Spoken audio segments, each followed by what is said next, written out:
اعوذ باللہ من الشیطان اللعین الرجیم بسم اللہ الرحمن الرحیم الحمد لأہلہ والصلاة والسلام علی اہلہا واللعنۃ الدائمۃ الابدیۃ علی اہلہا اما بعد فقد قال اللہ تبارک وتعالی فی قرآن المجید وفرقانہ الحمید اعوذ باللہ من الشیطان اللعین الرجیم یا ایہا الذین آمنوا کتب علیکم الصیام کما کتب علی الذین من قبلکم لعلکم تتقون۔ خداوند متعال کے خاص عنایات اور لطف و کرم ہیں کہ جنہوں نے ایک بار پھر ہمیں توفیق عطا فرمائی کہ سلسلہ ماہ مبارک رمضان، ماہ مہمانی خدا کو آگے بڑھا سکیں اور اس سلسلے کو اپنے پایہ تکمیل تک پہنچانے کی طرف حرکت کر سکیں۔ ہر چیز کا ایک خاص ہدف اور مقصد ہوتا ہے، ہر چیز اپنے اندر ایک خاص پروگرام رکھتی ہے۔ اسی طرح یہ ماہ مبارک رمضان بھی اپنے اندر ایک خاص پروگرام لیے ہوئے ہے کہ جس کا عنوان ہم اس طرح کہہ سکتے ہیں کہ یہ ماہ مبارک رمضان دراصل انسان سازی کا مہینہ ہے۔ اس کا مقصد اور ہدف اور پروگرام یہی ہے کہ انسان سازی کر سکے، انسان اس مہینے میں اپنی اصلاح کر سکے، اپنی روح کی تعمیر کر سکے اور ایسا انسان بن سکے کہ جو انسان خدا کے منظور نظر واقع ہو سکتا ہے، کہ جس انسان کو خداوند متعال نے انسان کامل کا عنوان دیا ہے۔ انسان اپنے عیوب اور نقائص کو اپنے سے دور رکھے اور کوشش کرے کہ خداوند کریم کی بارگاہ میں پاک اور صاف رہے، اپنے عقل اور ایمان کو اپنی نفسانی خواہشات پر مسلط کر لے۔ اس پروگرام کا نام دعا ہے، اس پروگرام کا نام مناجات ہے۔ خالق حقیقی کی عبادت اس پروگرام کا خاصہ ہے اور اسی کی اطاعت اسی پروگرام کی واضح صفت ہے۔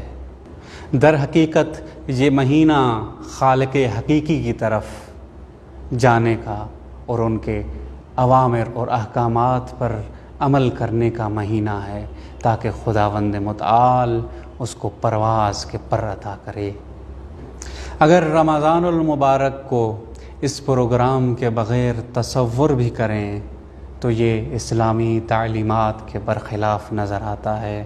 مثلا فقط روزے رکھنا، بھوکا اور پیاسا رہنا، مبتلات روزہ سے دور رہنا، ساری رات جاگ کر گزارنا، بغیر کسی پروگرام اور بغیر کسی ہدف کے رمضان کو گزارنا، عید الفطر کا انتظار کرنا اور جب رمضان ختم ہو جائے تو یہ بالکل بھی ایسا نظر آئے گا کہ جو ہمیں کچھ بھی نہیں ملا اس رمضان سے، بلکہ اس کا کچھ اثر دیکھنے کو نہیں مل سکتا۔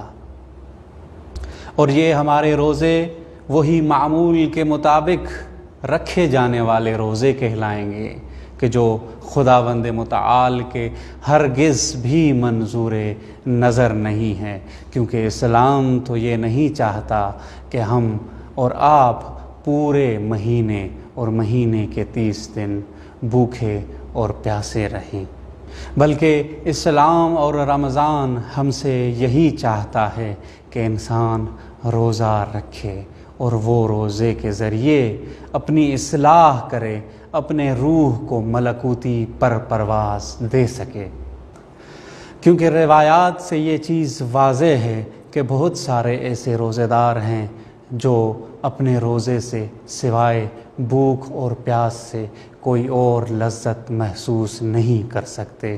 انسان حلال خوراک اور طعام سے پرہیز ہی اس لیے کرتا ہے کہ وہ آنے والے دنوں میں اپنی زبان کو حرام اور بے جا بحث و گفتگو سے دور رکھ سکے، غیبت گلا نہ کرے، کسی مومن بھائی کی، مسلمان کی توہین نہ کرے، جھوٹ نہ بولے۔ یہی وہ معنوی رزق ہے، یہی وہ باطنی دولت ہے، یہی وہ کردار کی خوبصورتی ہے جو اس ماہ مبارک رمضان میں خداوند متعال ہم سے چاہتا ہے۔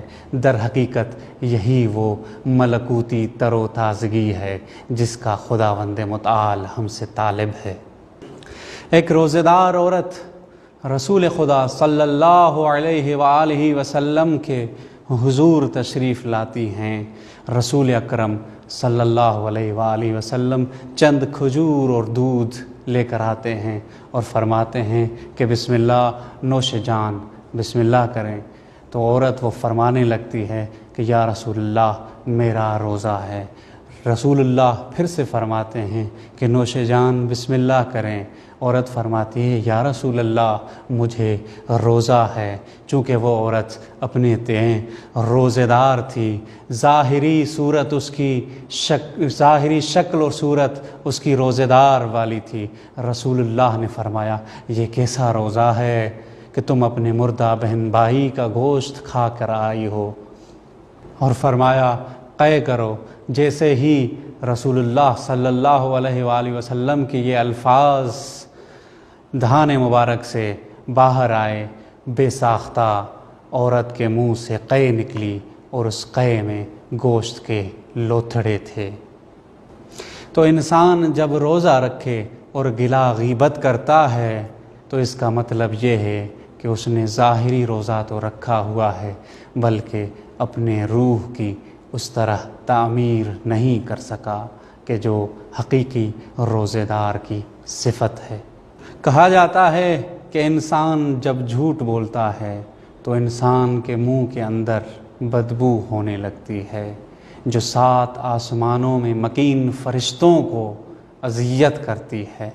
کہتے ہیں کہ جب جہنم میں انسان بدبو سے شکایت کرے گا تو فرشتے یہی کہیں گے کہ یہ وہی بدبو ہے جو آپ اس دنیا سے لے کر اس جہنم میں آئے ہیں۔ اسی طرح مومن اور مسلمان پر تہمت لگانا جو برائیوں کی سردار ہے، چونکہ تہمت ایک طرف سے جھوٹ ہے، دوسری طرف سے غیبت اور گلا کے برابر ہے۔ کیا یہ درست ہوگا کہ رمضان المبارک ہم سے اس طرح سے جدا ہو کہ ہمارے پاس ہمارے نامہ اعمال میں جھوٹ، گلا، غیبت اور تہمت کے سوا کچھ بھی نہ ہو؟ بلکہ رمضان تو اس لیے آتا ہے کہ ہم رب کی عبادت کر سکیں، دعا مانگ سکیں، مناجات کر سکیں، خدا سے راز و نیاز کریں، فقراء اور مساکین کا خیال رکھ سکیں۔ کیا یہ درست ہوگا کہ ہم سے رمضان المبارک اس حالت میں جدا ہو کہ ہمارے نامہ اعمال میں سوائے گلا، غیبت، جھوٹ اور تہمت کے سوا کچھ نہ ہو؟ بلکہ رمضان المبارک تو اس لیے آتا ہے کہ ہم عبادت کر سکیں، راز و نیاز خدا سے کر سکیں، مناجات کر سکیں، فقراء اور مساکین سے ہمدردی کر سکیں۔ والسلام علیکم ورحمۃ اللہ وبرکاتہ۔